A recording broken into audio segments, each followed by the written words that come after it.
I had it open before we started. I just gotta shrink you guys. Yeah.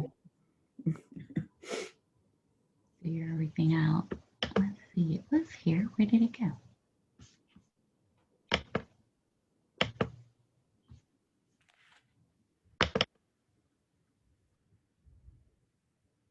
Okay, 165, you said? I think it's page 164, verse 6. Verse Chapter 6. 2, verse 6.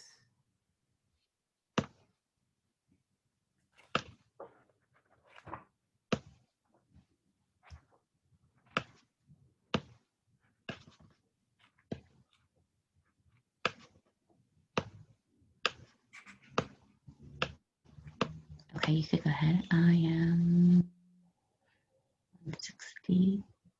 Did we go? Got it? Yep. Okay. All right, so we are reading from the Hatha Yoga Pradipika. We're on chapter 2, verse 6, page 164 in this edition. I don't know if you all can see through the space. Okay. Therefore, pranayama should be done daily with a sattvic state of mind so that the impurities are driven out of shushama, nadi, and purification occurs. There are three modes of nature and mind known as guna: tamas, rajas, and sattva. Tamas is inertia, rajas is dynamism, and sattva is steadiness. For example, a rock represents tamas, man represents rajas, and divinity represents sattva. The dull mind, or the mind in which there is no awareness, is tamasic or inert. The mind which oscillates between awareness and no awareness is rajasic or dynamic, and the steady, one-pointed mind is sattvic. Tamas is the first stage of evolution, and it evolves into rajas and then sattva. In the state of tamas, rajas and sattva are potential forces. In the rajasic state, there are traces of tamas and sattva, and in the sattvic state, tamas and rajas do not exert any influence. During pranayama practice, the mind should be steady and aware and not moving from thought to thought. Then the whole system is receptive. When the mind is inert or tamasic, some of the nadis remain inert and closed. Impurities collect and the energy cannot pass. However, this does not mean that if you are tamasic, you cannot practice pranayama. Whether you are tamasic or rajasic, pranayama should be practiced to remove the blockages and to lift you out of the tamasic and rajasic states. When the mind is sattvic, the inner awareness grows quickly and prana accumulates. When Shushumna awakens, this represents sattva. When Pingala functions, it represents rajas, and when Ida functions, tamas. Thus, it is best to practice pranayama when Shushumna is flowing. When the breath is flowing naturally through both nostrils, it means Shushumna is active. We do not always breathe through both nostrils. Usually one nostril is open and the other is partially or fully closed. Science calls it alternate rhinitis. In yoga, it is known as swara. The science of swara yoga says that breath alternates from Ida to Pingala every hour. Modern science has also observed the same alternating process and its association with the activation of the right and left brain hemispheres. The cerebrum alternates its activities every 60 to 90 minutes, as indicated by the nostril functions. When the breath is flowing through the left nostril, it indicates that Ida and the right brain hemisphere are active. When the right nostril is flowing, it means Pingala and the left brain hemisphere are active. Pingala is the dynamic male principle and Ida the passive female principle. The left brain hemisphere operates on the same principle as Pingala. It processes information logically, sequentially, and functions according to time sequence. The right hemisphere is concerned with intuition, mental creativity, and orientation in space. When both nostrils operate simultaneously, the energy is being transferred from one hemisphere to the other. It passes through a thin sheet of membrane between the two hemispheres, called the corpus callosum. At this time, the whole brain can function, and perception will not be limited to one mode of processing. According to Swara Yoga, during the flow of Ida, one should do quiet tasks and those requiring mental creativity. During the flow of Pingala, physical work should be done, and during the flow of Shushuma, the most suitable and productive activity is yoga, abhyasa, and dhyana. Factors which influence pranic flow in the nadis are lifestyle, diet, desires, thoughts, and emotions. Hatha yoga influences the nadis directly, but one's entire external life should be taken into consideration. When the personality is balanced and there are no extreme conditions in the mind and body, the breath will also be harmonized.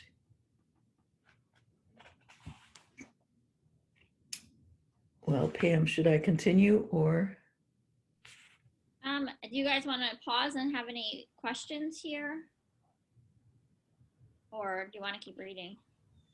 The only thing I want to say is that it's not, in terms of neuroscience, it's really, and I spent like 5 years studying this, so I have some knowledge. It's not quite so black and white. It's not like when the right hemisphere is active, the left is not, or vice versa.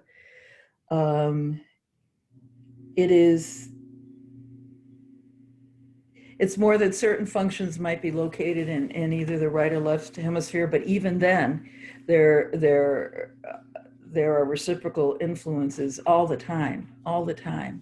So, it's like this stuff is interesting, but it's not. It's not black and white, all or nothing. Yeah, I 100% agree with you. I learned this alternate. I learned the fact that the breath switches nostrils last year, so it's very new to me, and I've never studied science because I have a business major. Yeah. So when I learn this stuff, like this already about me, Sue, like I don't really question it. I kind of just take it, and it's interesting to me, but like it's not something I'm an expert in. But I do like hearing about it because it does make sense to me. Mm-hmm. Well, I think that controlling the breath through the nostrils, through either the left nostril or the right nostril, is really nifty. And when you do the alternate nostril breathing, there is absolutely no question that it's very focusing and very centering. So something's going on. Right. Yeah. And when I took that yin training, the teacher taught, and I'm sure Amanda knows it, and it's just not something I've studied enough to teach it, but she taught us a way that when you're doing alternate nostril breathing, if one side, I don't know, and as you practice this, you'll notice like, oh, my left side's a little bit more clogged up than my right side today. Mm-hmm. And if you pause, there's tricks you can do to open up the channel. If you focus on that side, just to get the breath flowing equally through both nostrils. Mm. I'm guessing that's if you're really not very sick, because you can't really do this practice like if you're congested. It's a little bit more challenging. But I don't even know. Maybe there is. And I remember it was so cool, like how she did it. It was almost like you put your opposite hand under your arm. I'd have to go back and check my notebook. I'm sure I wrote it down or Google it. But like stuff like that's interesting to me, where it's like you can change your breath. And the whole idea of, I'm not sure, Nikki, if you're familiar with the gunas that we just read about, but the whole idea of yoga is getting to the sattvic state. It's like the middle balance, the calm. Okay. And I guess that's what she's saying. The intention here is with our breath, getting to that sattvic breath. Okay. Yeah, and it's certainly, sometimes after we meditate, I feel like I'm there for a little while, and it certainly is a desirable state. Yeah. Not all Right. the time, though. For sure. Yeah, but there is that moment of bliss. Yeah, definitely. Yeah, and for me, it's less bliss and it's more peace. It's like quiet. Hmm. Like I don't feel after when I feel like that, I do not feel like talking. I don't feel like hearing a lot of words. Just want to hear the birds, that kind of. Right. I agree. So I think peacefulness is a better, or peace is a better choice of word than bliss, because I feel very much the same way. Yeah. I'm just so still. I feel so still, so quiet, so calm. And like you said, not even wanting to hear words. I get very much into my own, not thoughts, but awareness of my surroundings, and even internal and external, if that makes sense. Yeah. Yeah. Definitely makes sense to me. Amanda has shared that sometimes pranayama gives you energy. Like she doesn't even need to have coffee anymore. And I'll be sitting for the 20 minutes, and all of a sudden I'll be like, I know it'll be toward the end, and I'll have all this energy. Like I want to be like the Energizer bunny running around my house getting all my like chores done. And I don't. I make myself aware that I feel that way, but that to me isn't what I'm looking for. And then it's like when I notice I'm like that, I'm like, no, I need the few more minutes in meditation because I'm not at sattva right now. I feel like rajasic because I feel Yeah. like moving, moving, moving. Okay. So sometimes I'm like, oh, I should take advantage of this energy boost right now, but I'm like, no, because this isn't sustainable for my day. This isn't the calm peace I want to bring. So like Right. that practice there, I know that this meditation practice is working because it allowed me to pause. And this happens to me at least once a week where I feel like this, but it allows me to pause and be like, no, I have more work to do. Like I need to sit a little bit longer and calm myself down. And it's almost like that alternate nostril, like back and forth, like, okay, what can I do to keep the energy, but find the peace in it Mm-hmm. that I can bring. And it usually does work. Like I just come back to whatever my mantra is. I slow my mind thoughts down. I come back to my breath. My breath is always my major tool. Like I slow my breath down. And so that when we do close, I can go about my day and, like I'm sure after I meditate today, like I'm already like ready to crawl back into bed, but I'm sure after meditation, I'll be fine because it's going to give me the energy and the mental attitude I need. That's really what it is for me. It's like a mental attitude I need for my day. I agree. And Yeah. I also agree that hyper feeling or the I can do anything and everything feeling is really, you're right. That is a sign you got to sit down and you got to better harness this energy. Yeah. Because it does make for a more successful day. It makes for a more aware day. Otherwise, it's just like almost like running around and your monkey mind is controlling everything. Yeah. Those are And the days when I start 3 projects and finish none. yeah. Oh, yeah, I've had those moments. Uh-huh. Yeah. And I do that. I'll like go to my desk. I have my planner there and I say, what is it I'm working on today? And it's not perfect every day, but I'm like, these are my must do's for today. And this is what I have to prioritize. And like I have to give myself hard deadlines. And but it's that idea of coming back to the prana we were talking about last week, like the energy, like how you want to spend your energy all day. Do you want to be all over the place like a monkey mind, or do you want to be able to focus on one task at a time and get it done, and before moving on to the not necessarily getting it completely done, but like Sue, I know sometimes you'll be like 25 minutes with this project done, 25 minutes with that project done, which is also acceptable. I think as long as your intention is clear for yourself and you stick to it, then Yeah, I think it makes for a sattvic balance.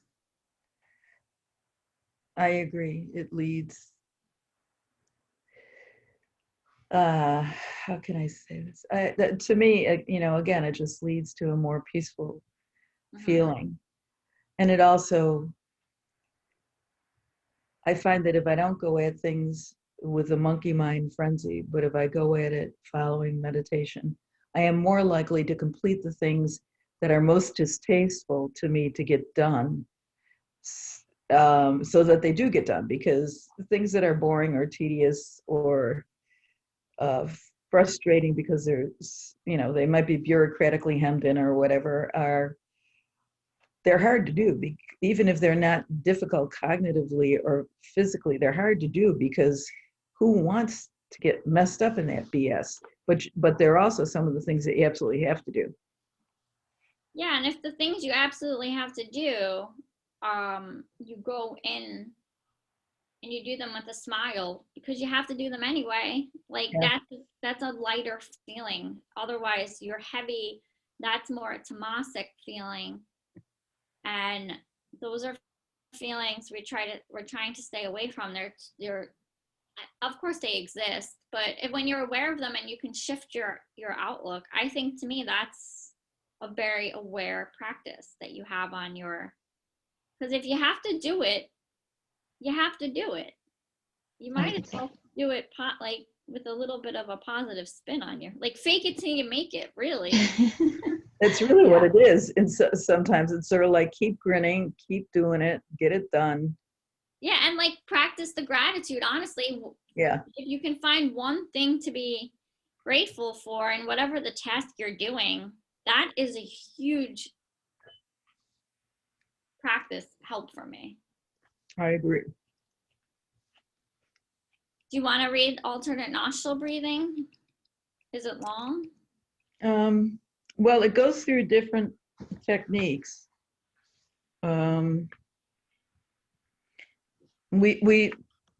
So my question is, are we going to read the techniques on this, or are we going to do what we did with some of the yoga poses? And remember, we didn't read the details of each pose.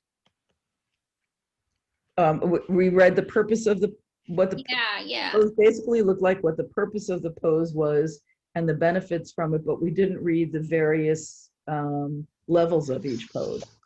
Well, my next question is I haven't read ahead, so I don't know what it's going to be like, but do you want me to read it and guide us into an early breath so we can try the techniques?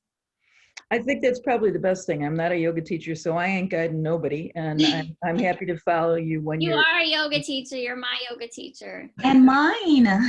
Okay. Well, thank you. I mean, in that sense, when I was actually teaching, I used to think, we're all teachers here, etc. But I am not a certified yoga teacher, and so therefore, go for it, Pam. Well, I didn't mean to steal the show from you, but I didn't think you were comfortable teaching alternate nostril breathing. I'm not, even though I've been doing it for about 10 years, and I just love it. It is my absolute favorite breathing technique. Oh, that's awesome. Well, one day you'll be teaching it. Maybe we'll just have you practice one day. I mean, of course, if you want to read it today, I'm totally fine with that. If you want to read and teach it. I'll sit in space and you can go ahead and read. All right, so I'll read through it and we'll do our best together as teachers and students. We'll wear both hats to see what they suggest, and then we can pause and discuss anything that might come up, and then we'll just move into meditation. We should be somewhat on time, maybe a little early, but that's fine because it's Monday and we might as well get started on track. We've been running, so. All right, so verses 7 through 9, Nadi Shodhana Pranayama, alternate nostril breathing. Sitting in Baddha Padmanasana, the yogi should, and I can't, let me see what this is, Baddha Padmanasana. Is that easy seat? Yeah, I want to, it's so easy seat is, it's lotus pose. Yeah, it's bound lotus pose. So you're in lotus pose and your arms are wrapped behind your back, reaching for the opposite foot.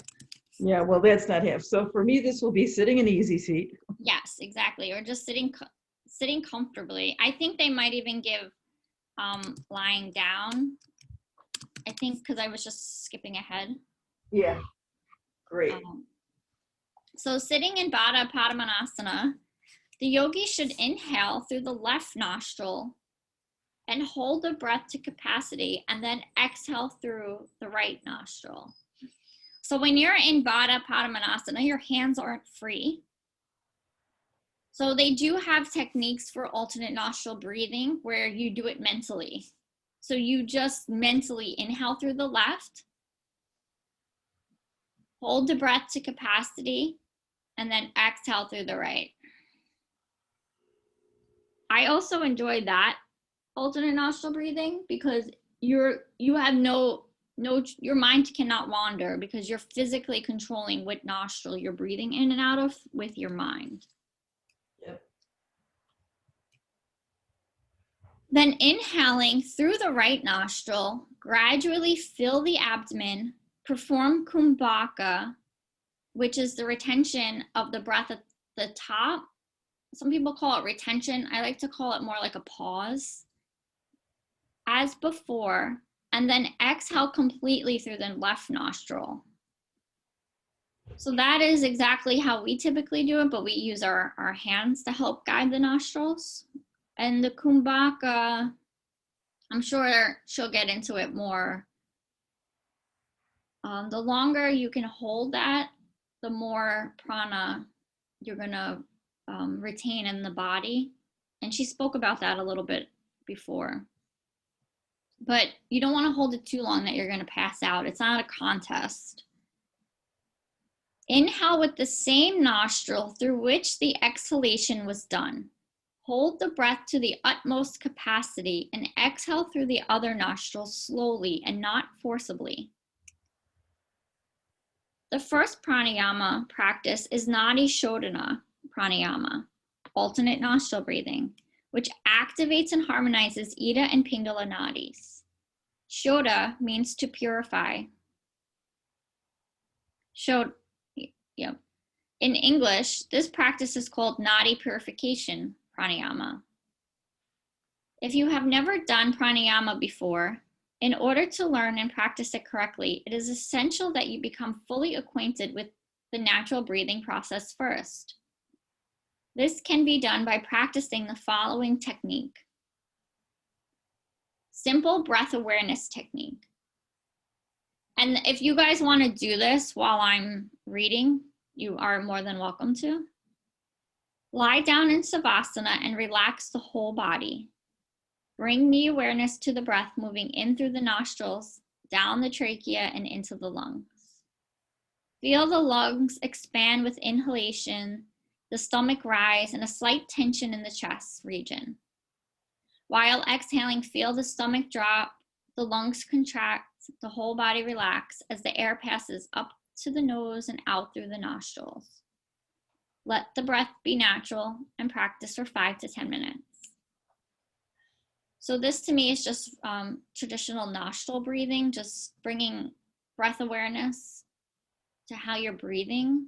You can do this practice sitting up too, and you can do this practice laying down or sitting up, and you can place your hands on your belly. So you can really feel the breath, the belly coming out as you inhale, and then lowering down as you exhale. And if you're laying down and you want to place something light on your stomach and watch it up and down like a tissue box, or if you have a yoga block at home that's not too heavy, you can just practice that nostril breathing. A lot of us humans breathe up here in our chest, so we're not using our full body capacity for breath. Many people have the tendency to, here she goes, to shallow breaths without filling their lungs to capacity. When you breathe in, the lungs should expand fully and the stomach should extend outwards. During exhalation, the stomach should relax completely. The lungs should expel as much air as possible. This process will be developed through the above practice. When you have perfect awareness and regulation of the breath, practice in a sitting position. Technique 1. Sit in Siddhasana, Siddha Yoni Asana, with the right hand thumb close the right nostril, and breathe in slowly and fully through the left nostril and out the left nostril. Practice this 10 times and repeat the same process with the opposite nostril by closing the left nostril with the third finger of the right hand, leaving the 2 middle fingers bent and free. So you're just using your right hand like you would in our traditional yogi alternate nostril breathing. And you're just gonna breathe in through the left nostril 10 times and then in and out through the right nostril 10 times. Develop breath control so the inhalation and exhalation continue for exactly the same length of breath. So this is the idea of breathing in for 3, 4, 5 counts, whatever number feels good for you that day, and breathing out for the same count. Count up to 3, 4, 5, or 6 while inhaling, and then exhale for the same count. This is a ratio of 1 to 1. Practice up to 10 rounds. Later on, the ratio of inhalation to exhalation will be adjusted, and then kumbhaka, retention, will also be added. However, you must be able to equalize inhalation and exhalation. The progressive ratios are 1 to 1, 1 to 2, 1 to 2, 1, 4, 2, 1, 4, 2, 3. I'm not sure if she'll go into explaining this. 1 to 2, 1 to 1 is what we just did. 1 to 2 is exhaling longer. Exhaling double the amount of the inhale. 1, 2, 2, I'm guessing is inhale for 1, exhale for 2, hold for 2. And then inhale for 1, exhale for 4, hold for 2. I'm not sure this last one. Maybe inhale for 1, exhale for 4, hold for 2, and do that 3 times. I'm not sure what that last number means, but let's see if she explains it. There are 2 ways of closing the nostrils. One is by using the thumb and third finger of the right hand with the middle fingers folded.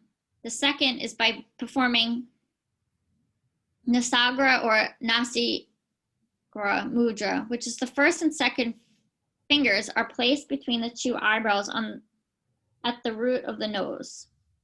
The thumb is used to close the right nostril, and the third finger is used to close the left.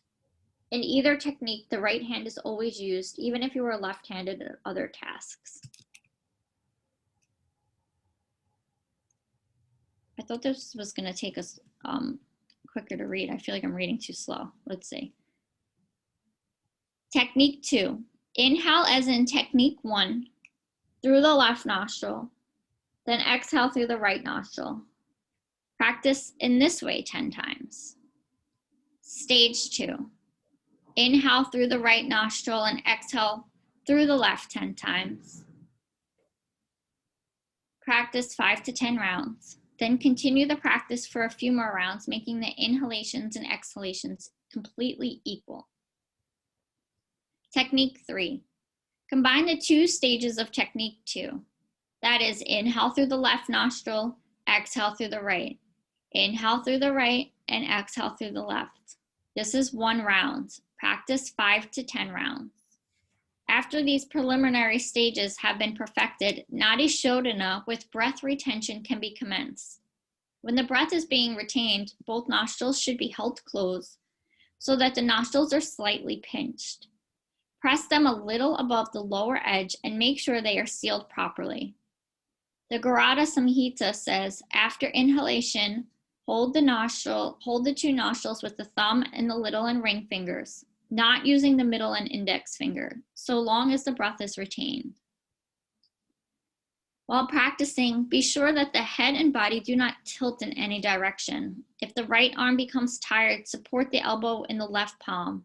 When you have prolonged the duration of inhale and exhale and have full breath control, you are ready to add kumbhaka to the practice. However, you must never strain. Kumbhaka must be developed gradually. Technique 4. Sit in Siddhasana. Practice as in technique 3, but add breath retention after inhalation. Start with the ratio of 1 to 2. After a month or so, begin 1, 4, 2. Though the recommended sitting position in this sloka is Padmanasana, which is lotus pose, the most practical is Siddhasana. Siddhi Yona Asana. At the beginning of this book, they talk about these two poses, and one's female and one's for the male. It's a difference of where you're placing one of your heels, but this shape looks quite challenging. So we can just sit in easy seat, which is Sukhasana. For the majority of people, Padmasana should be used by those people who can sit in the position for at least 15 minutes without the slightest discomfort. Okay, so we made it through alternate nostril breathing. I also have a hard time sitting in complete Sukhasana. Sometimes my knees feel strained, and our knees don't stretch, so we shouldn't feel any strain in our knees. So I like to prop myself up on a block to get my hips higher than my knees. And even though my hips are pretty open, you can see, like, I can pretty much get my knees down on the floor in Sukhasana. But especially after a 20-minute meditation, this is not comfortable for me. And it's no sense in forcing. That's just going to create injury. So I take a block and I sit my sit bones on. You can also take 2 blocks and do it. Some people like to sit on the edge of a folded blanket or bolster, but I like the sturdiness of blocks. But you can even sit in a chair, honestly. Whatever gets your body the most comfortable with a straight spine, you're going to give yourself the most benefits instead of trying to force yourself into. So we'll start. Let's do this idea of breathing in the left nostril 10 rounds and then the right nostril 10 rounds. And then we'll do a few rounds of alternate nostril breathing and move right into our meditation. We should be almost right on time. So you choose whether you're folding your 2 middle fingers into the palm or using it on your third eye. Close your right nostril. Let your left palm rest somewhere. Inhale and exhale. Choosing that equal count in or out, whatever number you choose. I'm going to use 4. And just do it on your own breath. Inhaling through your left. Exhaling through your left.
After you finish your left, if you need to take a tissue and blow your nose, do it. Don't let yourself suffer. Sometimes I get lazy. Go get yourself a tissue. It's rainy out there. It's wet. It's a wet fall day. And then we'll switch sides. You'll close your left nostril and inhale and exhale through your right nostril.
And then when you're done, just dropping your palm down to your lap and just breathing naturally through both nostrils. Keeping with the equal count breath in and out.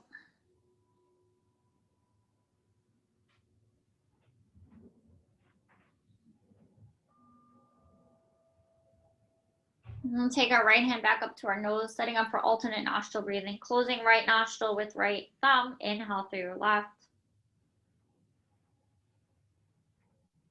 Close left. Exhale right. Inhale right. Close right. Exhale left. See if you can breathe in for equal count breath in and out. Inhaling left. Close for that slight pause at the top of the inhale, and then release left, right nostril. Exhale through right. Inhale right.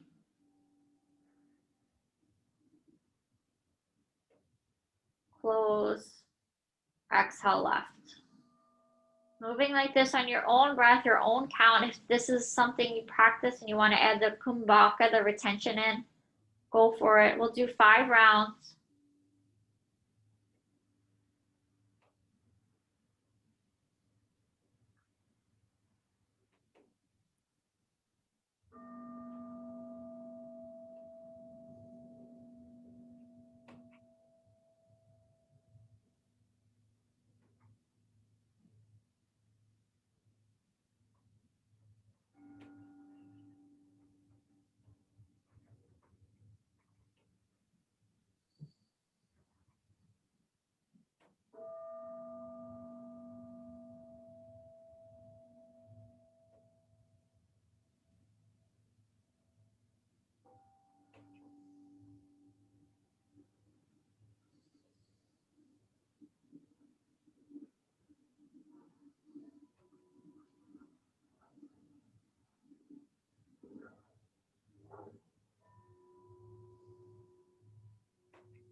We'll finish up by exhaling out your left nostril, taking your own time to finish your last round. I'll set the timer.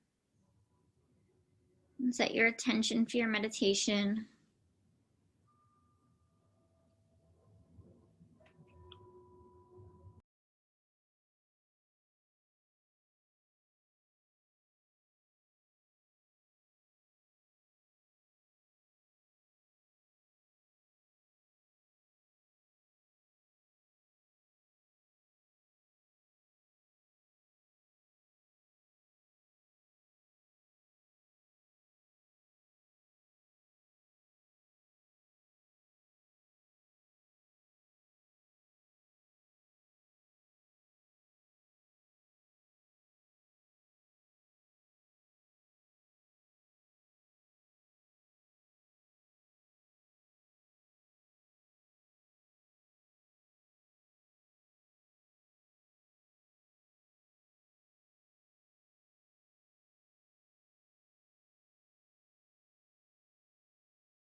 Bringing hands to meet.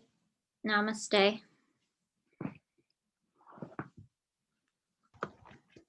Thank you. Thank you, Nikki. Thank you, Sue.